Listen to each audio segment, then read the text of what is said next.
So hello guys, पिछले class में हम लोगों ने क्या क्या पढ़ लिया था। Classical and electronic concepts of redox reaction हम लोगों ने देख लिया था। उसके बाद हमने रूल्स देख लिया था ऑक्सीडेशन नंबर के, क्या क्या रूल्स हैं ऑक्सीडेशन नंबर के लिए। आज हम लोग समझेंगे ऑक्सीडेशन नंबर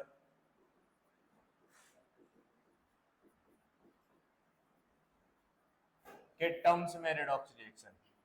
ऑक्सीडेशन नंबर के टर्म्स में रेडॉक्स रिएक्शन कि ऑक्सीडेशन नंबर के टर्म्स में एक ऑक्सीडेशन क्या होता है और ऑक्सीडेशन नंबर के टर्म्स में रिडक्शन क्या होता है। ठीक है, तो सिंपल सा फंडा है। अगर आपने कहीं भी if there is increase in oxidation state then it is called as oxidation, and if there is decrease in oxidation state then this is called as reduction, and if this is oxidation it is also called as reducing agent, and this is reduction, this is also called as oxidizing agent। Clear है? तो हम लोग क्या होता है भाई कि जब भी ऑक्सीडेशन स्टेट में इंक्रीज हो, ऑक्सीडेशन नंबर में इंक्रीज हो, उसको क्या कहेंगे हम लोग? ऑक्सीडेशन। और जब भी ऑक्सीडेशन नंबर का क्या हो, डिक्रीज हो, तो उसको क्या कहेंगे? रिडक्शन। आइए कुछ एग्जांपल से इसको समझते हैं हम लोग। जैसे मान लीजिए Zn plus CuSO4 gives ZnSO4 plus Cu। यहां पे आप देखिए, यहां पे जिंक का जो ऑक्सीडेशन स्टेट है वो क्या है? 0। कितना है जिंक का ऑक्सीडेशन स्टेट? 0। कॉपर का यहाँ पे ऑक्सीडेशन स्टेट है +2, यहाँ पे जिंक का है +2 और कॉपर का है 0। आप लोग देख सकते हैं यहाँ पे जिंक जो है 0 से कहा जा रहा है? +2 में, और कॉपर जो है +2 से कहा जा रहा है? 0 में। So there is a increase in oxidation state, there is a increase in oxidation state, that's why it is called as oxidation. क्या कहा जाएगा कि जिंक का क्या हो रहा है? ऑक्सीडेशन। एंड कॉपर क्या हो रहा है? देखो जा रहा है यहाँ पे +2 से कहा जा रहा है? 0। तो +2 से 0 जाने का मतलब क्या कि there is a decrease in oxidation state, that's why this is known as reduction, that's why this is known as reduction. Clear है? कोई दिक्कत तो नहीं है? समझ में आ गया? ठीक है, अब चाहे तो हम लोग एक दो एग्जांपल्स और ले सकते हैं, जैसे N2H4 plus I2, N2H4 hydrogen plus I2 क्या बनेगा यहाँ पे? N2 और HI, N2 और HI। यहाँ पे आप देखिए इसमें नाइट्रोजन का ऑक्सीडेशन स्टेट कितना है? निकालिए। 2x प्लस 4 कितना आ गया? +2, +2 ही तो आएगा। हाँ, 2x प्लस 4 इक्वल टू 0। ठीक है, -2 क्या बोल रहा हूँ मैं?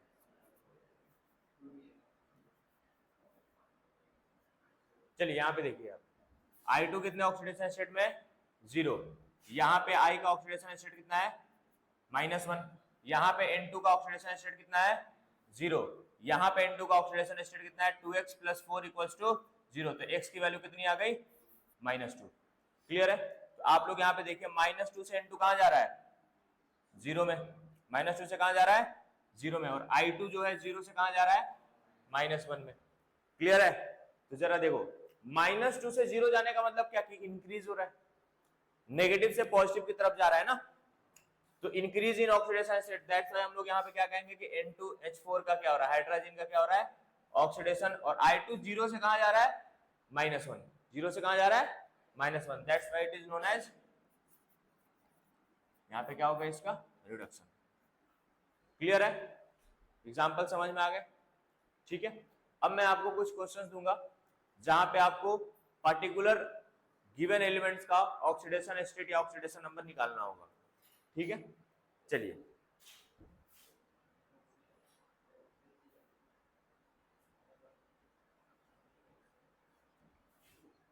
फाइंड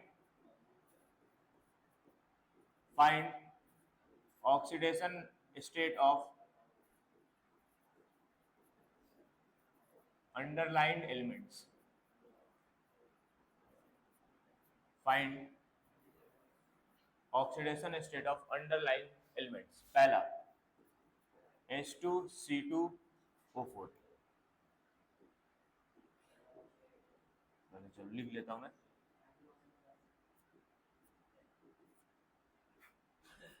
H2O5,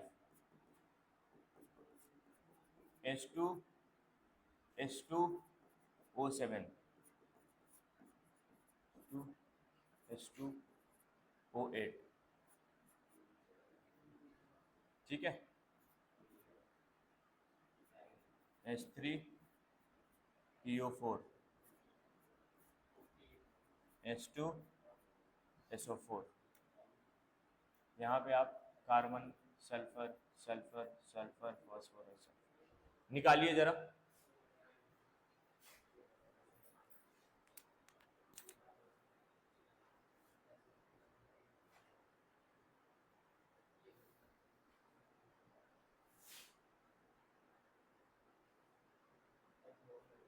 चलिए जरा देखते हैं ऑक्सीडेशन स्टेट्स निकाल के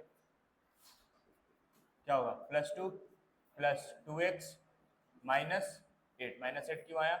4 × -2, एक ऑक्सीजन पे -2 होता है, 4 ऑक्सीजन इक्वल टू 0। x की वैल्यू यहाँ से कितनी आ जाएगी? 2s, 8 जाएगा उधर, ठीक है। तो 8 2 6 6, x की वैल्यू आ गई यहाँ पे +3। तो कार्बन का यहाँ पे ऑक्सीडेशन स्टेट कितना आया? +3। नेक्स्ट आते हैं यहाँ पे, अब देखिए +2 + x -10 = 0। तो x की वैल्यू कितनी आ गई? +8। अब ये थोड़ा सा ध्यान रखिएगा, ये यहाँ पे पॉसिबल ही नहीं है, ये यहाँ पे पॉसिबल ही नहीं है। क्यों? सल्फर का मैक्सिमम ऑक्सीडेशन स्टेट हो सकता है +6। कितना ऑक्सीडेशन हो सकता है? +6। और यहाँ पे आ कितना आ रहा है? +8, ठीक है। तो यहीं से एक और कॉन्सेप्ट अभी हम लोग पढ़ेंगे मैक्सिमम ऑक्सीडेशन स्टेट का। देखेंगे कि कौन सा एलिमेंट, किस ग्रुप का एलिमेंट कितना मैक्सिमम ऑक्सीडेशन स्टेट शो कर सकता है। क्लियर है? अब जरा आगे तब तक निकालते हैं हम लोग। +2 + 2x -14 = 0, कितना आ गया? x की वैल्यू आ गई +6, ठीक है, ये भी ठीक है। यहां पे देखो +2 + 2x -16 = 0, ये कितना आ गया? 14, x की वैल्यू आ गई +7। अब ये देखिए, ये भी क्या हो गया? गलत हो गया, नॉट पॉसिबल। ये दोनों क्या है?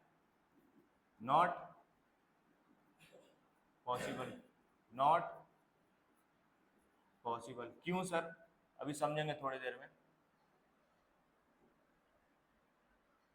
इसमें निकालिए +3 + x -8 = 0। तो x का कितना आ गया? +5। और फास्फोरस का मैक्सिमम ऑक्सीडेशन स्टेट होता है +5। सर कैसे पता करें कौन सा एलिमेंट कितना मैक्सिमम ऑक्सीडेशन स्टेट शो करता है? कैसे पता चलेगा? मैं बताऊंगा, सब्र करो, ठीक है। यहाँ पे निकालिए जरा सल्फर का, +2 + x -8 = 0। x की वैल्यू आ गई यहाँ पे +6। क्लियर है? अब यहीं पे आते हैं अब हम लोग, हमारा जो नेक्स्ट कॉन्सेप्ट रहने वाला है यहीं पे, वो है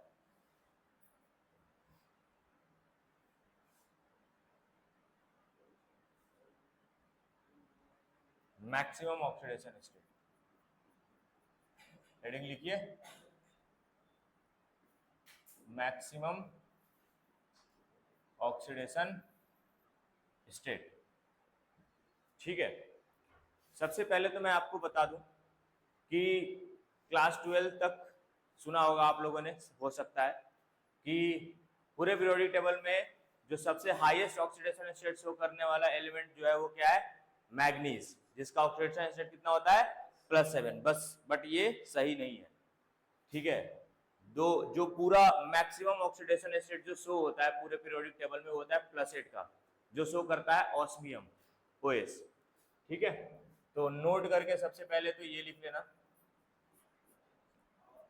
the maximum oxidation state shown by any element is placid which is osmium. Show कहाँ करता है सर? वो शो करता है यहाँ पे OSO4 ऑस्मियम ऑक्साइड का। ठीक है, यहाँ पे जरा आप इसका ऑस्मियम के निकालिएगा तो क्या आएगा? प्लसेट। ठीक है, कोई दिक्कत नहीं। ठीक है, नेक्स्ट नोट वाले पॉइंट में सेकंड पॉइंट नोट करके लिखिएगा आप लोग। सेकंड पॉइंट क्या है कि कोई भी element, any element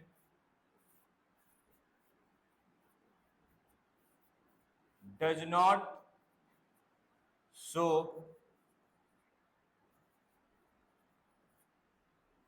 oxidation state more than valence electrons.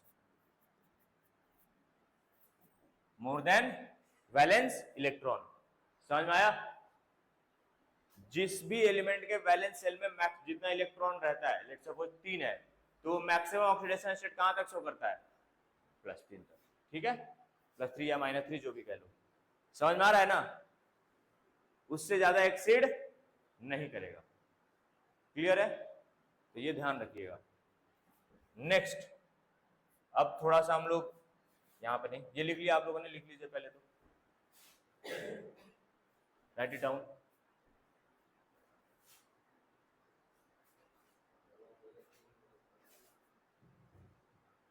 चलो आते हैं नेक्स्ट पॉइंट लिखिए।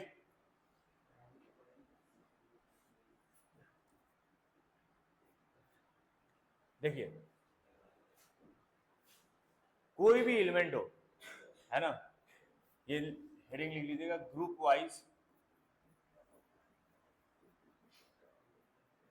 Maximum oxidation state.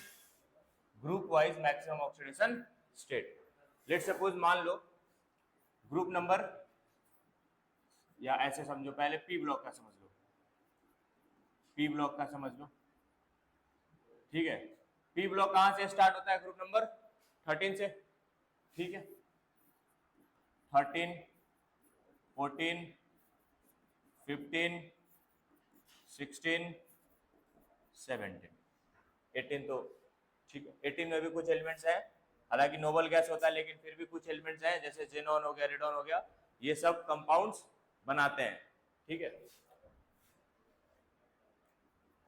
Maximum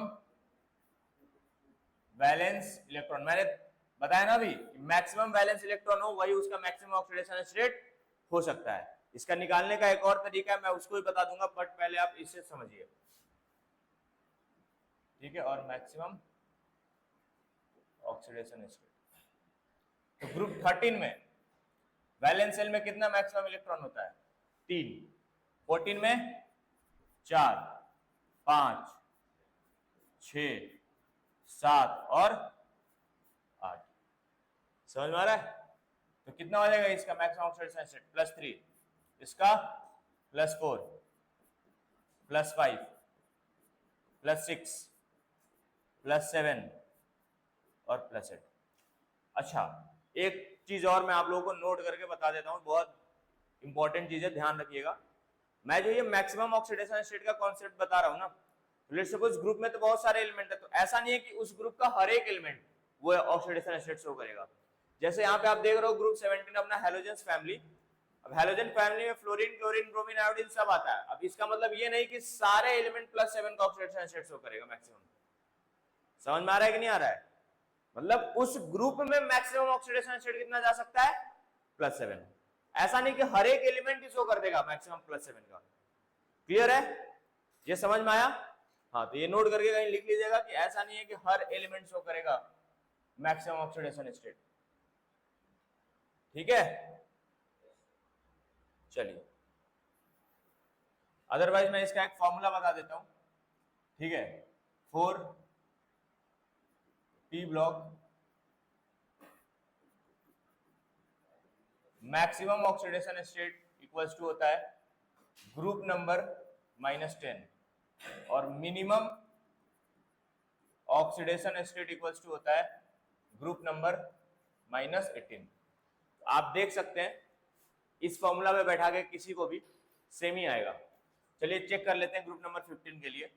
group number कितना है 15 -10 कितना आ गया 5। तो ग्रुप 15 का मैक्सिमम ऑक्सीडेशन स्टेट क्या होता है +5। तो आप दोनों में से कोई भी तरीका याद रख सकते हैं, कोई दिक्कत वाली बात नहीं है। मिनिमम के लिए क्या हो जाएगा ग्रुप 15 का मिनिमम ऑक्सीडेशन स्टेट कितना शो करेगा, तो ग्रुप नंबर -18 15 -18 कितना हो गया -3। समझ में आ रहा है। वही अगर मैं बात करूं हैलोजेंस फैमिली की तो कितना हो जाएगा 17 -18 कितना हो जाएगा -1।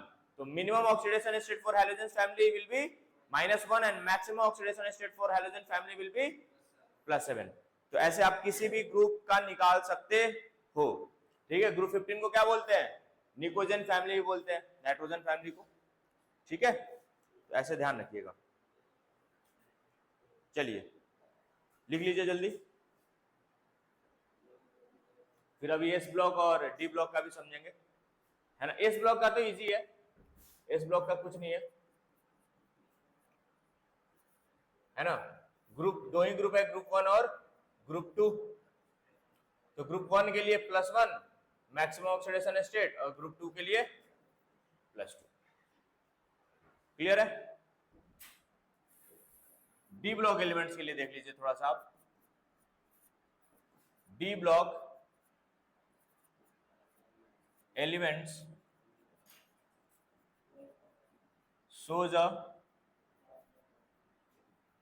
range of oxidation states, shows a range of oxidation state। ठीक है, अब देखो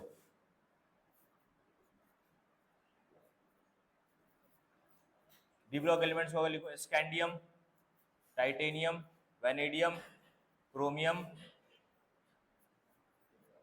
मैग्नीज, आयरन, कॉपर, निकल, कोबाल्ट, निकल, कॉपर और जिंक। ठीक है, साइंस टीचर विनीता कुमारी, मंथली कोने क्यों चलना है। चलो देखो इधर, इसका ग्रुप नंबर क्या होता है 3 4 5 6 7 8 9 10 11 12। क्लियर है। एक चीज ध्यान रखना, क्या सर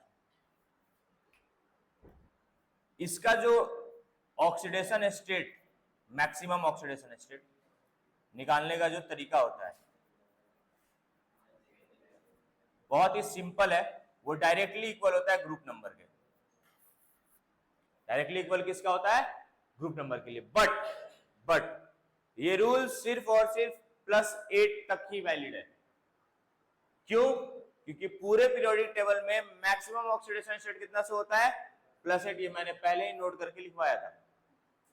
अगर सर आप ग्रुप नंबर वाइज देखो तो यहाँ पे तो +8 तक तो ठीक है, यहाँ पे आ जाएगा +9 +10 +11, ये तो फिर गलत हो जाएगा ना। समझ में आ रहा है। तो यहां तक वैलिड है, देख लो आप। ये मैक्सिमम +3 +4 +5 +6 +7 और +8, बस इसके इधर ये सब शो नहीं करेंगे। यहीं तक ये रूल वैलिड है, उसके आगे वैलिड नहीं है। ठीक है, चमका, कोई दिक्कत तो नहीं। चलिए, अभी तक बहुत लोगों ने ना एफी को +2 और +3 में ही देखा होगा जनरली, है ना। लेकिन एफी कहां तक जाता है +8 तक। एफी +8 तक नहीं जाता है। समझो मैंने क्या कहा कि अगर इस ग्रुप में +8 है मैक्सिमम, इसका मतलब ये नहीं कि एफी भी +8 तक जाएगा। इस ग्रुप का कोई और एलिमेंट होगा और एफी के नीचे क्या आता है ऑस्मियम। समझ में आया। एफी मैक्सिमम कहां तक जाएगा सर +6 तक जाता है। कहां तक जाता है +6 तक। कहां पे सर देख लो, एक कंपाउंड है जिसका नाम है FeO4-2। जरा देखो यहाँ पे तो इस आयन में x - 8 = -2 कितना आ गया Fe +6। क्लियर है, ठीक है ना। ये ध्यान, अब यहाँ पे मैं Mn वाले में लिखा हूं क्या +7, तो जरूरी नहीं कि उस ग्रुप के हर एक एलिमेंट +7 जाए। ठीक है, चलिए लिखिए जल्दी।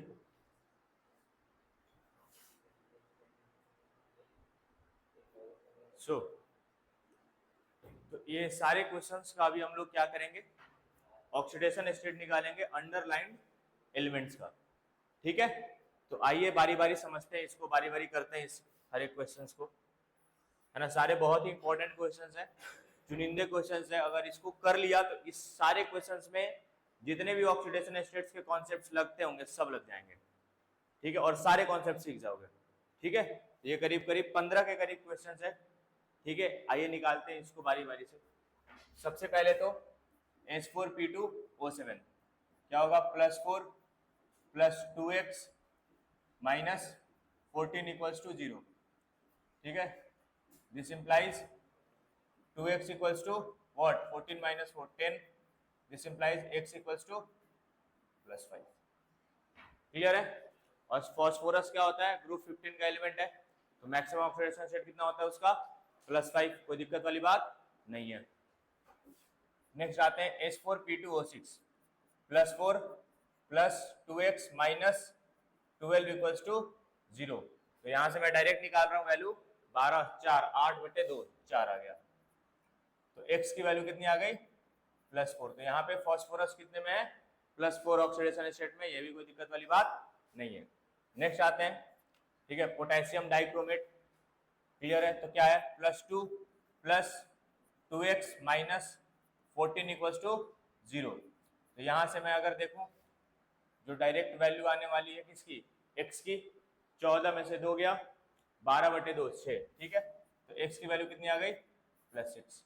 ये भी कोई दिक्कत वाली बात नहीं है, क्रोमियम भी मैक्सिमम ऑक्सीडेशन स्टेट, ठीक है, +6 को करता है।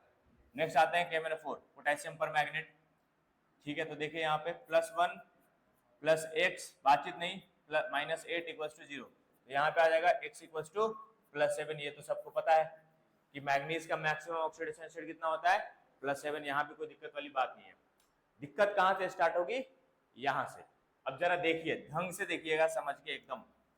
ठीक है, Fe का निकालना है, तो क्या हो जाएगा सर, 3x - 8 = 0। क्लियर है सर, कोई दिक्कत वाली बात नहीं है। यहाँ पे जो सर है x की वैल्यू आ गई, वो आ गई 8/3। ये तो क्या आ गया, फ्रैक्शनल ऑक्सीडेशन स्टेट आ गया सर। अब ये फ्रैक्शनल ऑक्सीडेशन स्टेट कुछ और नहीं बल्कि एवरेज ऑक्सीडेशन स्टेट है। क्या है, एवरेज ऑक्सीडेशन स्टेट। अब समझिए, ऑक्सीडेशन स्टेट को निकालने के दो तरीके होते हैं। कितने तरीके होते हैं, दो। पहला तरीका एक्स लेट करके निकाल लो, जैसे कि हम लोग शुरुआत से निकालते आ रहे हैं। दूसरा तरीका जो होता है ऑक्सीडेशन स्टेट निकालने का, वो ये होता है कि स्ट्रक्चर बना के निकाल लो। क्या करके निकाल लो, स्ट्रक्चर बना के ऑक्सीडेशन स्टेट को निकाल लो। अब क्या है कि स्ट्रक्चर बनाना हमें कहां सीखना है, केमिकल बॉन्डिंग में लेविस डॉट स्ट्रक्चर, वहीं पे सीखेंगे ना। तो यहाँ पे स्ट्रक्चर बनाना बहुतों के लिए पॉसिबल नहीं हो पाता है। हाँ, इफ अगर आप क्लास 11 में थे तो क्या था आपके लिए कि भाई पहले केमिकल बॉन्डिंग पढ़ लिया, फिर उसके बाद पढ़ते थे हम लोग रेडॉक्स रिएक्शन। दैट्स व्हाई वहां पे निकालना हमें आता था। आपको आता है, भूल भी गए होंगे बहुत सारे लोग। तो यहाँ पे स्ट्रक्चर बनाना पॉसिबल नहीं हो पाता है सबके लिए। ठीक है, तो अगर आपका एवरेज ऑक्सीडेशन स्टेट का वैल्यू जो आता है वो रहने दे, कोई दिक्कत वाली बात नहीं है, वैसे का वैसे रहने दो। कैसे आता है मैं इसका एक एग्जांपल लेके आपको अभी बता देता हूं, है ना।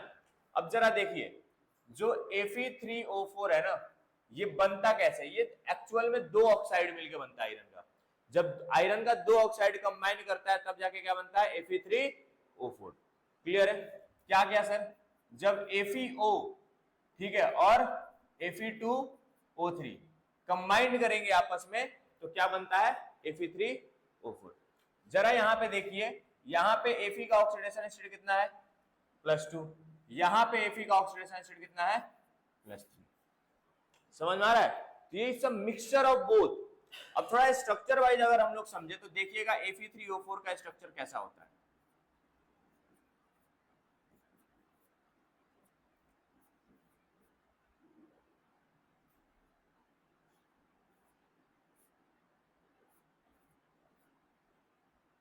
ठीक है, कुछ इस तरीके का स्ट्रक्चर होता है इसका।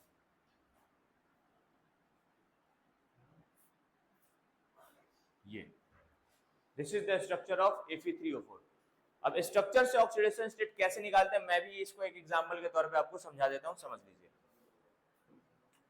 क्या करना होता है, देखो जब भी कोई सिंगल बॉन्ड ब्रेक होता है ना, तो जब ब्रेक होता है, मान लो इधर इधर गया कोई भी एलिमेंट है, तो एक तरफ +1 एक तरफ -1 देके जाता है।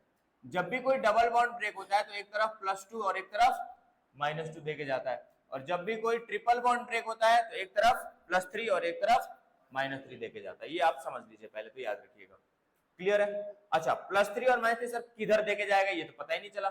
देखो जो बॉन्ड ब्रेक होता है, बॉन्ड ब्रेक ही क्यों होता है? Due to difference in electronegativity. अगर जो इस एलिमेंट का जो बॉन्ड ब्रेक हो रहा है, जिस साइड एलिमेंट की इलेक्ट्रोनेगेटिविटी ज्यादा होगी उस तरफ क्या जाएगा? माइनस। और जिस तरफ इलेक्ट्रोनेगेटिविटी एलिमेंट की क्या होगी? कम होगी, उस तरफ क्या जाएगा? प्लस। अब जरा देखिए, लेट्स सपोज ये बॉन्ड ब्रेक हो रहा है, Fe और O का बॉन्ड ब्रेक हो रहा है, कौन ज्यादा इलेक्ट्रोनेगेटिव है? ऑक्सीजन। तो ऑक्सीजन पे क्या जाएगा? -1। Fe पे क्या जाएगा? +1। कोई दिक्कत वाली बात नहीं है। यहां पे इस बॉन्ड को ब्रेक करिए, क्या जाएगा? +1 -1। यहां पे भी इस वाले बॉन्ड को ब्रेक करिए, -1 +1।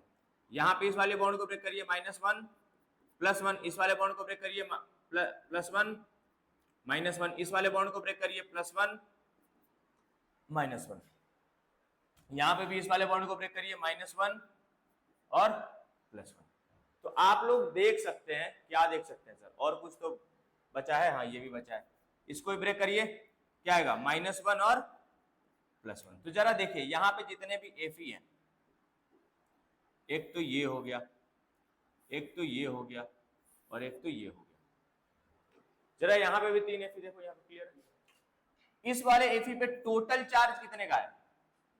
1 2 3 और कुछ नहीं, +3। कोई दिक्कत वाली बात नहीं है। इस वाले Fe पे कितने का चार्ज है? 1 और 2। कोई दिक्कत वाली बात नहीं है। इस वाले Fe पे कितने चार्ज है? 1 2 3। इसमें भी कोई दिक्कत वाली बात नहीं। अब मैंने क्या कहा कि जो फ्रैक्शन वाला ऑक्सीडेशन स्टेट आया था हमारा 8/3, ये क्या कैसा ऑक्सीडेशन स्टेट है? एवरेज। कैसा है? और बचपन से हम लोग एक चीज सीखते आ रहे हैं, एवरेज निकालना। क्या होता है एवरेज निकालना? Total sum divided by total number. तो एवरेज अगर यहां पे हम लोग निकालें इसका तो कितना हो जाएगा? +3 +2 +3 डिवाइडेड बाय कितने Fe हैं? 3। तो जरा जोड़िए, कितना आएगा? क्या चमका? ये +8/3 कहां से आया, क्यों आया और कैसे आया? ठीक है, कोई दिक्कत तो नहीं? हाँ भाई, क्लियर है? चलिए, लिखना चाहें? नहीं लिखना चाह रहे? लिख लो, लिख लो, काम आएगा, लिख लो, सही रहेगा, है ना?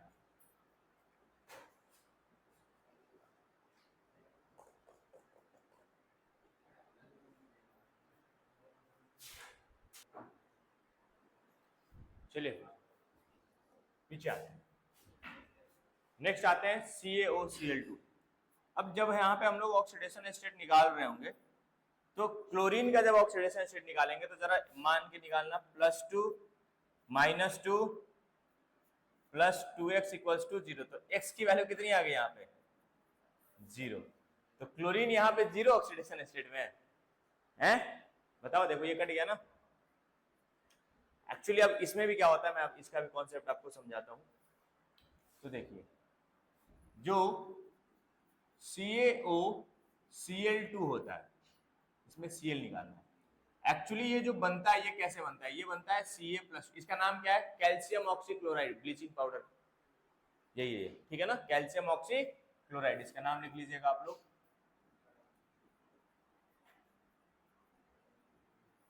Calcium oxychloride. चलिए देखिए, इसमें क्या क्या प्रेजेंट होता है? इसमें प्रेजेंट होता है Ca+2, ठीक है, +Cl- +OCl-, ये 3 चीजों से मिलकर बनता है।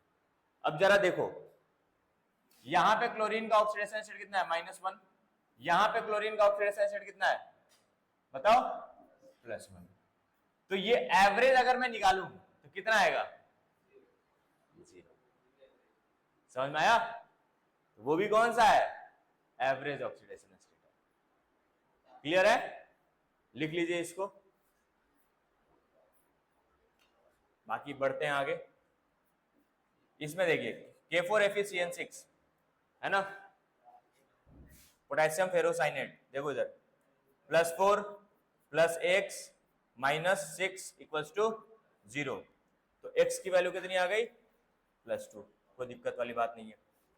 HNO4 में देखते हैं +1 + x -8 = 0, x की वैल्यू कितनी आ गई? +7, which is not possible, which is not possible, क्योंकि नाइट्रोजन का मैक्सिमम स्टेट ग्रुप 15 का एलिमेंट है, +5 हो सकता है, यहाँ पे कितना आ गया?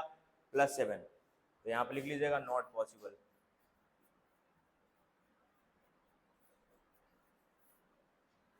चलिए आइए इधर देखते हैं। Na2H2, तो +2 + 2x -6 = 0, सो x की वैल्यू यहां से कितनी आ जाएगी? 6, 2, 4/2 +2। ठीक है सर, कोई दिक्कत वाली बात नहीं है। यहां पे देखते हैं +2 + 4x -12 = 0, तो 12, 4, यहाँ पे x की वैल्यू कितनी आ जाएगी? +3, यहाँ पे भी कोई दिक्कत नहीं। अच्छा सर एक बात बताइए, यहाँ पे जो है अगर मैक्सिमम ऑक्सीडेशन स्टेट यहाँ पे आ गया प्लस है, मतलब +5 होता है, और यहाँ आ गया +7, तो उस केस में हम लोग नाइट्रोजन का ऑक्सीडेशन स्टेट लेंगे क्या? आपने तो बता दिया कि ये तो होगा नहीं पॉसिबल, तो पॉसिबल क्या है? If this is not possible then what is possible? क्या होगा पॉसिबल? पॉसिबल ऑक्सीडेशन स्टेट क्या होगा नाइट्रोजन का इसमें? तो सुनो, अगर जब भी मैक्सिमम ऑक्सीडेशन स्टेट को कोई भी एलिमेंट एक्सीड करता है, क्या बोला मैंने? अगर कोई भी एलिमेंट अपने मैक्सिमम ऑक्सीडेशन स्टेट को एक्सीड करता है, तो उस केस में जो उसका मैक्सिमम ऑक्सीडेशन स्टेट होता है, उस कंपाउंड के लिए उस एलिमेंट में, उस कंपाउंड के अंदर जो एलिमेंट है उसका वही ऑक्सीडेशन स्टेट होता है। तो नाइट्रोजन का मैक्सिमम ऑक्सीडेशन स्टेट कितना होता है? +5। तो इस सिनेरियो में यहां पे जो ऑक्सीडेशन स्टेट आएगा नाइट्रोजन का वो कितना आएगा? +5। कितना आएगा? +5, ना कि +7। अगर लेट सपोज जैसे हम लोगों ने पीछे देखा था, पीछे यहाँ पे किधर गया भाई? ये देखो, ये देखो, यहाँ पे सल्फर का ऑक्सीडेशन स्टेट कितना आया था? +8। अच्छा इसको ध्यान रखना, इसको कैरोज एसिड बोलते हैं, इसको मार्शल एसिड, ठीक है? तो इसमें कितना गया है? +8, लेकिन होता कितना है? +6। तो इस केस में सल्फर का ऑक्सीडेशन स्टेट कितना आएगा? +6। इसमें भी सल्फर का ऑक्सीडेशन स्टेट कितना आएगा? +6। तो जब भी अपने मैक्सिमम ऑक्सीडेशन स्टेट को एक्सीड करता है, तो उस सिनेरियो में जो मैक्सिमम ऑक्सीडेशन स्टेट होता है उस वक्त वही लिखते हैं हम लोग। क्लियर है? समझ में आ रहा है कॉन्सेप्ट? चलो बढ़ते हैं आगे। तो यहां तक तो सर चलिए ठीक है, समझ में आ रहा है, बढ़िया बात है। अब यहाँ पे सर आपने दो एक ही कंपाउंड में दो अंडरलाइन एलिमेंट दे दिए, तो यहाँ पे अब एक्स मान के नहीं करेंगे, यहाँ पे थोड़ा सा नेचुरली करेंगे। नेचुरली करने का मतलब सर देखो जरा, जो आर्सेनिक होता है ना, एस क्या होता है? आर्सेनिक जो है, अब जब मैं पी ब्लॉक पढ़ाऊंगा आप लोगों को तो वहां पे बताऊंगा, जो आर्सेनिक है +3 और +5 ऑक्सीडेशन स्टेट जनरली शो करता है। आर्सेनिक कौन सा ऑक्सीडेशन स्टेट जनरली शो करता है? +3 और +5। लेकिन यहाँ पे देखिए, यहाँ पे क्या है? तो ये डायरेक्ट क्रिस क्रॉस मेथड लगाओ। कौन सा मेथड लगाओ? क्रिस क्रॉस मेथड, बचपन में लगाते थे ना, तो वहां से यहाँ पे कितना आ जाएगा? एस का कितना आ जाएगा? +3, और सल्फर का कितना आ जाएगा? -2। समझ पा रहे हो कि नहीं आ रहे हो? अरे हाँ कि ना?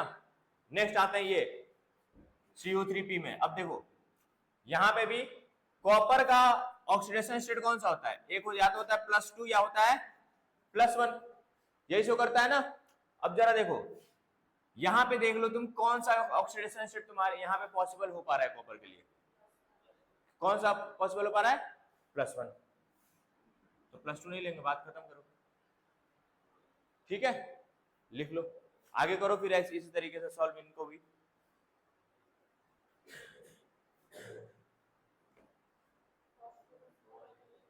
क्या फॉस्फोरस का +3 क्या बोल रही है? -3 होगा ना? फॉस्फोरस का क्या होगा? अरे क्रिस क्रॉस लगाओ भाई, तो क्या आ जाएगा? कॉपर का कितना आ जाएगा? +1, और फॉस्फोरस का कितना आ जाएगा -3। ठीक है, नेक्स्ट वही मैं देखूं। अब देखो FeS2 को क्या बोलते हैं? FeS2 को बोला जाता है आयरन पर सल्फाइड। आयरन पर सल्फाइड। जरा ये मैंने बताया था पर ऑक्साइड O2-2 बताया था ना, या O-। उसी तरीके से ये जो होता है ये है H2-2। ये क्या है? H2-2 FeS2 में। तो इसको क्या कहेंगे? आयरन पर सल्फाइड। तो यहां पे पता चल गया ना सल्फर के ऊपर कितने का चार्ज आएगा? -1। ठीक है, और Fe के ऊपर कितने का चार्ज आएगा यहाँ पे? ये बताओ, क्रिस क्रॉस करो, कितना आ जाएगा? +2। तो Fe आ जाएगा +2 और जो हमारा सल्फर आ जाएगा वो कितना आ जाएगा? -1। क्लियर है? दिख रहा है सबको? ठीक है, लिख लेना इसको ब्रैकेट में, क्या बोलते हैं? आयरन पर सल्फाइड। आयरन पर सल्फाइड। नेक्स्ट आता है FeC2O4। इसमें Fe का भी निकालना है और कार्बन का भी निकालना है। जरा इसको डिसोसिएट करोगे ना तो तुमको कुछ इस तरीके से दिखेगा। ये क्या है? पढ़ा होगा क्लास 12 में, ऑक्सलेट आयन। ऑक्सलेट, ठीक है, तो आयरन ऑक्सलेट होता है ये। ठीक है, तो पता चल गया। अब यहाँ पे Fe का तो कितना आ गया? +2 आ ही गया, कोई दिक्कत वाली बात नहीं है। यहाँ से कार्बन का निकाल लो। ठीक है, 2x - 8 = -2, कितना आ जाएगा? x की वैल्यू आ जाएगी +3। क्लियर है? कोई दिक्कत नहीं? समझ आ रहा है? लास्ट, अब देखो ये जो Fe 0.97 O दिख रहा है, इसको नॉन स्टाइचोमेट्रिक कंपाउंड कहते हैं। क्या कहते हैं? Non stoichiometric compound. जो रेशियो जैसे दे रखा है वैसे चुपचाप वैसे करो, कोई दिक्कत वाली बात नहीं है। सर अगर फ्रैक्शन में आएगा तो आने दो, फ्रैक्शन में आ रहा है तो आने दो, कोई दिक्कत वाली बात नहीं है। Fe का ही निकालना है तो निकाल लो। 0.97 0.97x -2 = 0। तो x की वैल्यू क्या आ जाएगी? 2/0.97। बात खत्म। ठीक है, 2/0। और ये क्या आएगा? ये कौन सा ऑक्सीडेशन स्टेट है? एवरेज। ठीक है, दिख रहा है ना ये? हाँ दिख रहा है। चलो, क्लियर है? तो सारे कॉन्सेप्ट इसमें कवर हो गए, विथ स्ट्रक्चर, विदाउट स्ट्रक्चर, है ना। एक साथ दो को निकालना हो तो कैसे करेंगे? बहुत ही गिने चुनिंदे क्वेश्चंस है, ये सेट ऑफ क्वेश्चंस है। घर जाके इसको वापस से एक बार खुद से भी ट्राई करिएगा तो चीजें और ज्यादा क्लियर होंगी। ठीक है, इसके बाद जो हमारा नेक्स्ट टॉपिक रहने वाला है, जो कि हम लोग कल स्टार्ट करेंगे, वो है टाइप्स ऑफ रेडॉक्स रिएक्शन। कल हम लोग का जो टॉपिक रहने वाला है, तीसरा लेक्चर जो इसका रहेगा, उसमें हम लोग क्या समझेंगे? Types of redox reaction and balancing of redox reaction. ठीक है, और उसके क्वेश्चंस करेंगे बढ़िया बढ़िया। ठीक है, let's start our new topic. ठीक है, और हमारा न्यू टॉपिक का नेम है types of redox reaction. Types of redox reaction. हम लोगों ने ऑक्सीडेशन स्टेट, ये सारी चीजें निकालना देख लिया था, है ना, कैसे निकालते हैं, क्या क्या अलग अलग मेथड्स हैं। अब हमारा जो न्यू टॉपिक आता है वो आता है टाइप्स ऑफ रेडॉक्स रिएक्शन। ठीक है, वैसे तो बहुत सारे टाइप्स के होते हैं, जैसे आप कॉम्बिनेशन रेडॉक्स रिएक्शन कह सकते हो, डिकम्पोजिशन रेडॉक्स रिएक्शन कह सकते हो, है ना, डबल डिकम्पोजिशन रेडॉक्स रिएक्शन कह सकते हो। बट मैं इन सारी चीजों पे ना जाके मैं पॉइंट टू पॉइंट जो हमारे लिए जरूरी है उन पे आते हैं। ठीक है, तो सबसे पहला जो first type of redox reaction आता है वो आता है इंटरमॉलिक्यूलर रेडॉक्स रिएक्शन।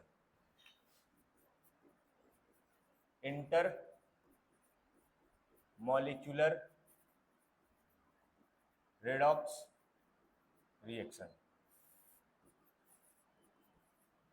अब इंटरमॉलिक्यूलर रेडॉक्स रिएक्शन क्या है? अब नाम से ही समझ में आ रहा है, किसी दो मॉलिक्यूल का रिएक्टेंट में किसी दो एलिमेंट का अलग अलग ऑक्सीडेशन या रिडक्शन हो रहा होगा। समझ में आया? जैसे कि अगर मैं एग्जांपल लूं, मान लो H2S प्लस Cl2, ये एग्जांपल्स मैंने पहले भी आप लोगों को करा रखा है, HCl प्लस सल्फर। अब यहाँ पे आप देखिए जो सल्फर है यहाँ पे कितने पे है, -2 ऑक्सीडेशन स्टेट, क्लोरीन है 0 में, बट यहाँ पे क्लोरीन कितने पे है, -1 पे, और सल्फर कितने पे है, 0 पे। तो यहाँ पे -2 से कहाँ जा रहा है सल्फर, 0, यानी कि क्या हुआ है इसका, ऑक्सीडेशन।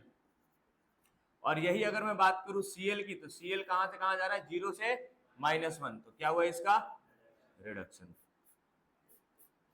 क्लियर है। एक आध मैं और एग्जांपल ले लेता हूं आप लोगों को समझाने के लिए। जैसे मान लीजिए KMnO4 और K2C2O4, ये एग्जांपल मैंने पहले भी ले रखा है, ये कंपाउंड आपने पहले भी देखा होगा। क्या नाम है इसका, जरा बताइए आप अगर बता पाए तो। है नाम नहीं याद आ रहा है, अब याद आएगा नाम, देखना अब याद आ रहा है नाम, अब याद आ रहा है, बोलो यार। हाँ ठीक है, अरे ऑक्सलेट, ठीक है। अब देखो ये बनता है CO2 प्लस साथ में निकलता है Mn+2। यहाँ पे जब आप ऑक्सीडेशन स्टेट निकालोगे तो Mn का कितना आता है, +7। यहाँ पे कार्बन का ऑक्सीडेशन स्टेट कितना आता था, निकाला था हम लोगों ने तो +3, ठीक है। यहाँ पे कार्बन का ऑक्सीडेशन स्टेट कितना आएगा बताइए, +4, और यहाँ पे Mn कितने में है, +2। तो आप लोग सीधा सीधा देख सकते हैं कि Mn+2 से किधर जा रहा है, +7 में, यानी इसका क्या हो रहा है, रिडक्शन। यही अगर मैं बात करूं कार्बन की, तो कार्बन कहां से कहां जा रहा है, +3 से +4, तो क्या हो रहा है इसका, ऑक्सीडेशन। क्लियर है आपको, पहले टाइप का रेडॉक्स रिएक्शन जिसको क्या कहते हैं, इंटरमॉलिक्यूलर रेडॉक्स रिएक्शन। इंटरमॉलिक्यूलर मतलब सुना होगा, इंटर का मतलब क्या, अलग अलग मॉलिक्यूल, समझ में आ रहा है। ऐसे वो स्कूल्स में आपने सुना होगा inter branch, inter house competition, है ना। तो इंटर हाउस मतलब क्या, दो अलग अलग हाउसेस रहते हैं, ऐसा नहीं होता कि एक ही हाउस में कंपटीशन कर रहे हैं, समझ में आ रहा है ना। तो इंटर का मतलब दो अलग अलग एलिमेंट्स, रिएक्टेंट्स के दो अलग अलग एलिमेंट्स का रिडक्शन, एक का ऑक्सीडेशन एक का रिडक्शन होगा। क्लियर है। तो this is intermolecular redox reaction. Next मैं चलता हूं जिसका नाम है intramolecular redox reaction. Intramolecular redox reaction. अब इंट्रामॉलिक्यूलर रेडॉक्स रिएक्शन में क्या सर, एक ही मॉलिक्यूल का एक, जैसे एक रिएक्टेंट है उसके अंदर एक एलिमेंट है, ठीक है। डिकम्पोजिशन समझ रहे हो, डिकम्पोजिशन रिएक्शन सुना है आज, देखा है ना, उसी को क्या कहते हैं हम लोग, इंट्रामॉलिक्यूलर, एक ही मॉलिक्यूल है उसमें इन्वॉल्व। समझ में आ रहा है, कोई दिक्कत नहीं। चलिए अगर देखो, हालांकि इसके स्टेटमेंट्स ऐसा उतना जरूरी नहीं है आप लोगों के लिए, है ना। बहुत लोग लग रहा हो भाई सर स्टेटमेंट लिखवा दो, स्टेटमेंट लिखवा दो। स्टेटमेंट लिखवाना जरूरी नहीं है, एग्जांपल समझो, एग्जांपल्स के बाद क्वेश्चंस करेंगे, दैट्स ऑल, ठीक है।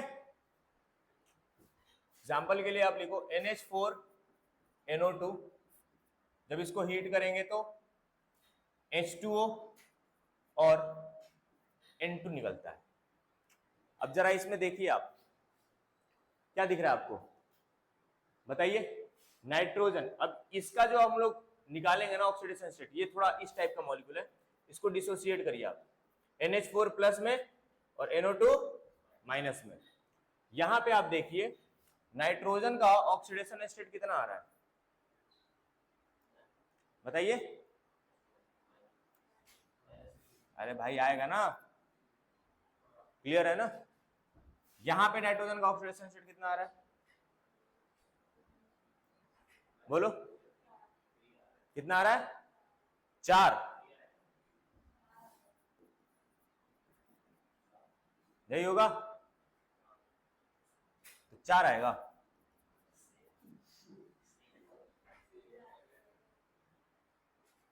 ठीक है,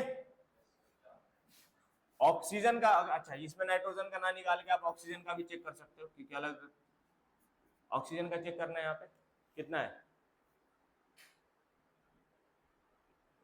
NO2 में ऑक्सीजन कौन से ऑक्साइड के फॉर्म में, सुपर ऑक्साइड के फॉर्म में, है ना, पर ऑक्साइड के फॉर्म में, किस फॉर्म में प्रेजेंट रहता है, ये बताइए आप, हैं ऑक्साइड के फॉर्म में। अच्छा कुछ और, सुपर ऑक्साइड, वाह वेरी गुड, बहुत अच्छे आंसर्स दे रहे हैं आप लोग। और बताइए थोड़ा,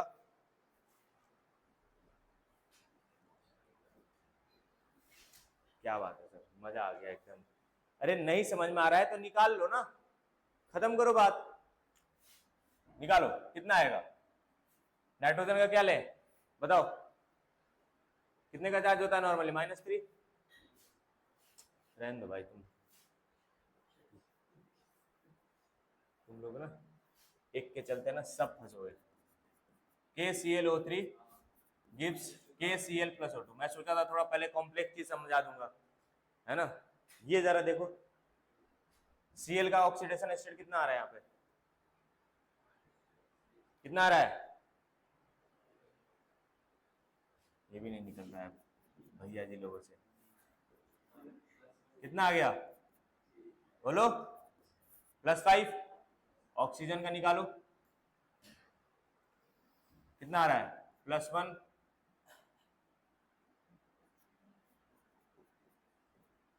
-1।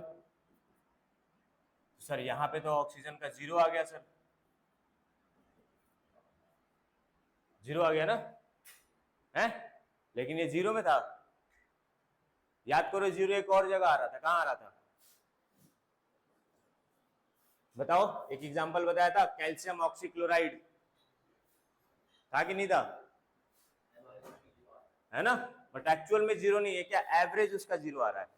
यहाँ पे आप देखो O2 किस में है, 0 में, ठीक है। तो आप देख सकते हो अलग अलग एलिमेंट, Cl का, यहाँ पे Cl का कितना है, -1, तो +5 से -1, और यहाँ से जो भी ऑक्सीडेशन स्टेट है वहां पे कितना जा रहा है, 0। तो एक का ऑक्सीडेशन एक का रिडक्शन, क्लियर है। चलिए यहाँ पे ऑक्सीजन सिंपल सिंपल, अगर कुछ ना आए तो आप -2 ले लो, ठीक है। जैसे मैंने NO2 में बताया था ना, क्या ले लो, -2, तो -2 से 0, और ये +5 से -1, ठीक है। बड़े आगे, तो इंटरमोलिकुलर एंड इंट्रामोलिकुलर, अच्छा ये वाला समझ में आया, NH4NO2 वाला। यहाँ पे देखो नाइट्रोजन का ऑक्सीडेशन, ये तो नाइट्रोजन क्लियर हो गया कि यहाँ पे 0 है, और यहाँ पे नाइट्रोजन कितना है, -3, तो -3 से कहाँ जा रहा है, 0। अब देखिए ऑक्सीजन, देखिए यहाँ पे ऑक्सीजन का कितना आएगा, ठीक है, यहाँ पे कितना है, -2, समझ में आया। इसका आप ऐसे भी समझ सकते हो, अगर इसका क्या हो रहा है, -3 से 0 ऑक्सीडेशन, तो उसका क्या होगा, रिडक्शन, ठीक है, क्लियर है, कोई दिक्कत नहीं, बड़े आगे, ठीक है। Third type of redox reaction देखते हैं हम लोग, और ये सबसे इंपॉर्टेंट है, disproportionation redox reaction.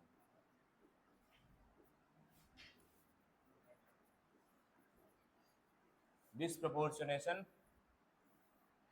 Redox reaction.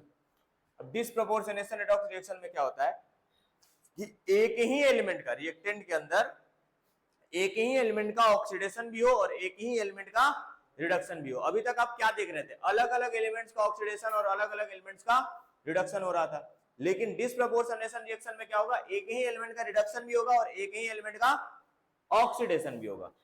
Clear है, कोई दिक्कत नहीं है, लिख लीजिए इसको स्टेटमेंट फॉर्म में अगर आप लोग लिखना चाहें तो। redox reaction in which same element from reactant undergoes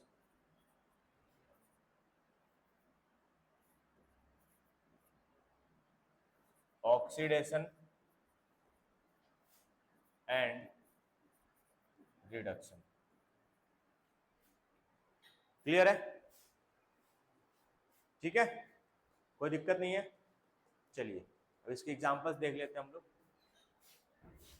बहुत सारे एग्जांपल्स मिल जाएंगे आपको इसके। CuCl gives CuCl2 plus Cu। यहां पे आप देखिए Cl का ऑक्सीडेशन स्टेट कितना है, -1। ठीक है, यहाँ पे 2C ऐसे भी लिख सकते हो। कॉपर का कितना है, Cl रहने दो, Cl सब में सेम है। ठीक है, कॉपर कितना है, +1, यहाँ कॉपर +2, यहाँ कॉपर 0। सर आप Cl का क्यों नहीं ले? Cl का ऑक्सीडेशन स्टेट लेने से कोई फायदा नहीं है ना, चेंज ही नहीं होगा। पीछे आप देखो, आप सिलेक्टेड एलिमेंट्स का ही क्यों ले रहे हैं सर? आप सिलेक्टेड, सर यहाँ पे सल्फर लिया, हाइड्रोजन का क्यों नहीं लिया? लेने से कोई फायदा नहीं ना, वो चेंज नहीं हो रहा है तो लेके क्या करेंगे? वो एज ए स्पेक्टेटर काम करते हैं। समझ में आया? चलो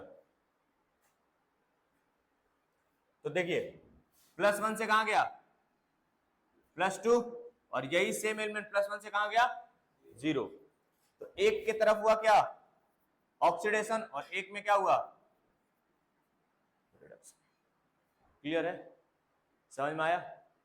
चलो लिख लो, एक दो एग्जांपल्स और देख लो। H3PO3 को जब हीट करोगे तो H3PO4 प्लस O2 रिलीज होगा, सॉरी PH3 गैस। अब जरा देखो यहां पे फास्फोरस का ऑक्सीडेशन स्टेट चेक करो, कितना आ रहा है, 6, 3 +3। यहां पे फास्फोरस का ऑक्सीडेशन स्टेट चेक करो, +5, और यहां पे फास्फोरस का ऑक्सीडेशन स्टेट चेक करो, -3। तो देखो +3 से कहां गया, +5, यानी क्या हो गया सर, ऑक्सीडेशन। ये +3 से कहां गया, -3, क्या हो गया, रिडक्शन। समझ में आया?